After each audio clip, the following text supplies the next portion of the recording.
Un officier vint à la porte et annonça l'arrivée de la mère d'Allison. Élégante, elle traversa le hall avec une aisance captivante. Sa tenue soigneusement choisie, un tailleur gris-perle qui épousait sa silhouette, et son allure confiante incarnaient l'idéal du cadre supérieur. Un mélange de conviction et d'assurance qui suggérait une supériorité intellectuelle et professionnelle. La mère d'Allison possédait cette faculté remarquable d'exprimer une bienveillance chaleureuse par un simple regard ou un sourire. Une habileté qu'Allison avait, au fil des ans, décodée comme un talent contrôlé. Elle avait appris que sa mère pouvait éveiller chez les autres le désir de satisfaire ses attentes. Une compétence qu'elle exerçait avec une efficacité redoutable. Elle pouvait faire briller ses yeux, leur donner un éclat de complicité, qui mettait instantanément à l'aise, qui établissait une connexion spéciale. Ses interlocuteurs, reconnaissant de cette bienveillance, s'efforçaient inconsciemment de renvoyer l'appareil en prévenant ses moindres volontés. Engagée dans une conversation anodine avec l'officier, elle offrait un sourire gracieux et amical. Allison arriva accompagnée de Cheryl, l'adolescente marchant la tête basse, l'expression piteuse. Sa mère prolongea son échange quelques longues secondes de trop, comme si l'apparition de sa fille, escortée par un policier, n'était qu'un détail insignifiant dans sa journée.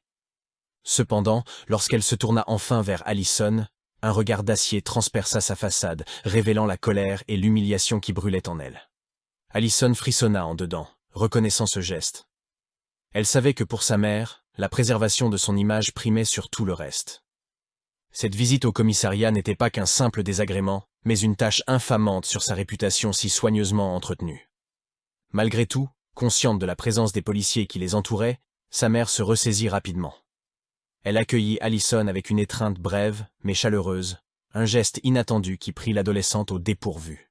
« Tu vas bien, ma chérie ?» Son ton doux et maternel, ses yeux scrutant le visage d'Allison avec inquiétude, semblait presque sincère. Cette démonstration de sollicitude, dans cette situation et en public, laissa Allison perplexe. Elle connaissait trop bien le jeu des apparences de sa mère pour s'y laisser prendre complètement. Une partie d'elle savait qu'elle ne s'en tirerait pas sans remontrance, malgré ce visage bienveillant. « Prête à rentrer, ma chérie ?» demanda-t-elle en indiquant la sortie d'un geste élégant de la main, son sourire ne vacillant pas un instant.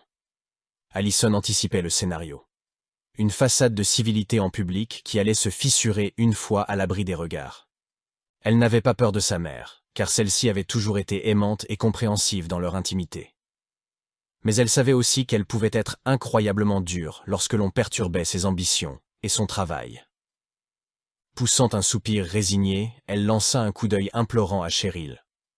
La jeune policière, percevant l'atmosphère tendue, posa une main rassurante sur l'épaule d'Allison. « N'hésite pas à m'appeler si tu as besoin de quoi que ce soit, dit-elle assez bas pour n'être entendue que d'Allison. Une légère brise soufflait, chargée des parfums de l'automne. L'air, empreint d'une fraîcheur humide, portait cette délicate senteur de feuilles mortes qui, d'ordinaire, évoquait pour Allison les après-midi insouciants passés à jouer dans les bois bordant son quartier. Aujourd'hui, pourtant, tout était différent. Observant sa mère qui la devançait d'un pas décidé, ses cheveux ondulant au gré du vent, Allison ne pouvait s'empêcher de redouter la tempête qui couvait. Son cœur se serra tandis qu'elle se dirigeait vers le parking où les attendait la berline sportive allemande de sa mère. Arrivée à proximité du véhicule, sa mère pivota pour lui faire face. En un instant, toute trace du sourire bienveillant qu'elle avait affiché au commissariat s'était évanouie. Son visage, désormais, ne reflétait plus que l'étendue de son agacement et de sa colère à peine contenue. Monte. Les effluves du cuir et du plastique neuf se mêlaient au parfum subtil de sa mère, créant un mélange oppressant. Une pensée troublante traversa l'esprit d'Allison. Comment une odeur familière et habituellement réconfortante pouvait subitement amplifier une émotion négative, rendant l'air saturé de colère contenue. Le moteur vrombit alors qu'il s'engageait sur la route. Un silence instable s'installa, comme un moment suspendu qui dura jusqu'à ce que la voiture s'arrête à un feu. Allison sentit ses muscles se crisper, anticipant l'explosion à venir. Sa mère se tourna lentement vers elle, le visage fermé, sortant enfin de son mutisme avec une froideur tranchante. « Vraiment, Allison, tu trouves normal de faire intervenir la police à mon bureau? Qu'on me dise que ma fille a essayé de casser la gueule à un camarade ?» Sa voix, au début contrôlée, vibrait d'indignation. « J'étais en pleine réunion avec le PDG, Allison. Imagine l'humiliation quand on m'informe que la police souhaite me parler. Quelle image penses-tu que cela donne à mes collègues ?» Ses yeux étaient grands ouverts, presque écarquillés, et ses narines se crispaient à chaque inspiration. La voiture redémarra brusquement, projetant Allison contre son siège. Sa mère continua à marteler son point de vue, sa voix montant en volume à chaque phrase. Elle insistait sur les conséquences de l'acte d'Allison sur sa carrière, espérant que sa fille comprenne l'importance de son comportement. Allison sentit ses ongles s'enfoncer dans ses paumes alors qu'elle serrait les poings. Elle tenta de s'interposer, de justifier son geste, mais ses objections s'évanouirent devant les remontrances incessantes de sa mère. L'avalanche de paroles et de reproches ne semblait pas prendre fin, s'empilant comme une montagne d'injustice. Une sensation désagréable naquit au creux de son estomac, montant jusqu'à oppresser sa poitrine. Ses oreilles commencèrent à bourdonner. Les propos de sa mère n'étaient plus que des mots incompréhensibles, un bruit de fond hostile. La colère, d'abord un murmure, grandit en elle avec la force d'un ouragan.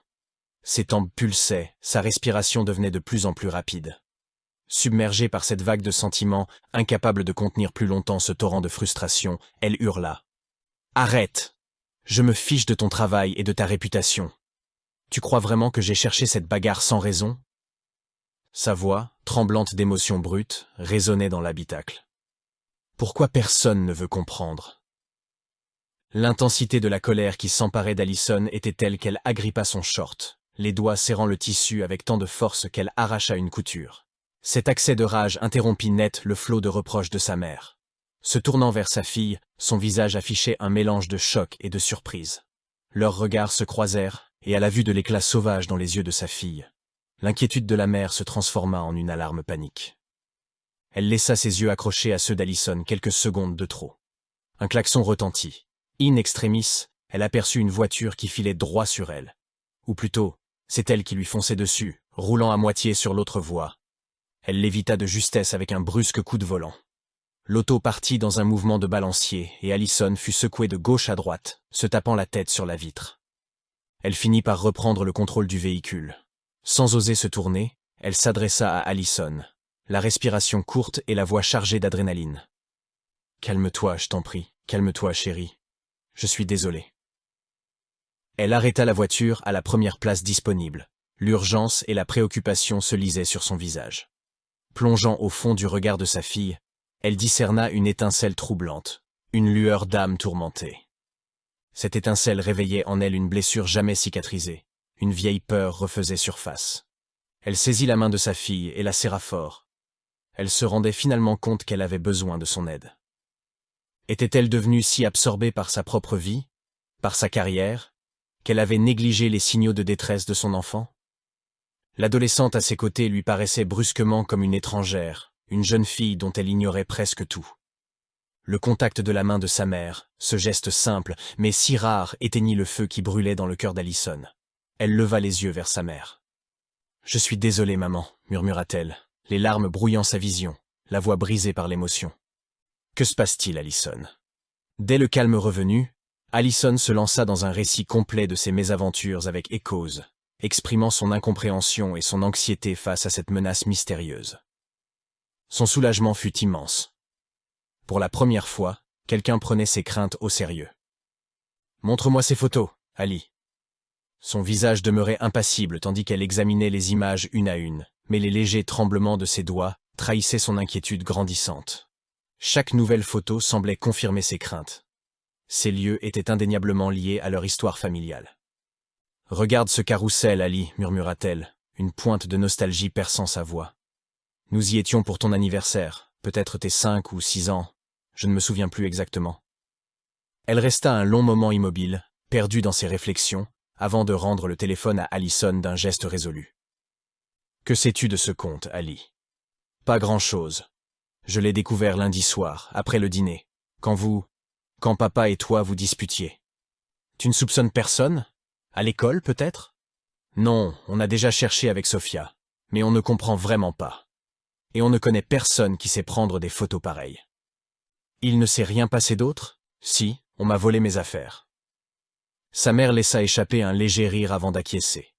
D'un geste absent, elle caressa affectueusement les cheveux de sa fille. « C'est étrange. Je vais me renseigner et peut-être en parler à ton père. Il pourrait faire quelques recherches. En attendant, sois vigilante, ma chérie. Cette personne cherche probablement juste à te faire peur, mais on n'est jamais trop prudent. » Allison sentit la main de sa mère sur sa tête et songea qu'elle ne supporterait pas d'autres émotions intenses. La police, puis cette colère. À présent, un sentiment de bien-être l'envahissait. Le fait que sa mère la prenne au sérieux la rassurait profondément. Elle réalisa soudain que la distance qui les séparait n'était peut-être pas aussi grande qu'elle l'avait imaginé.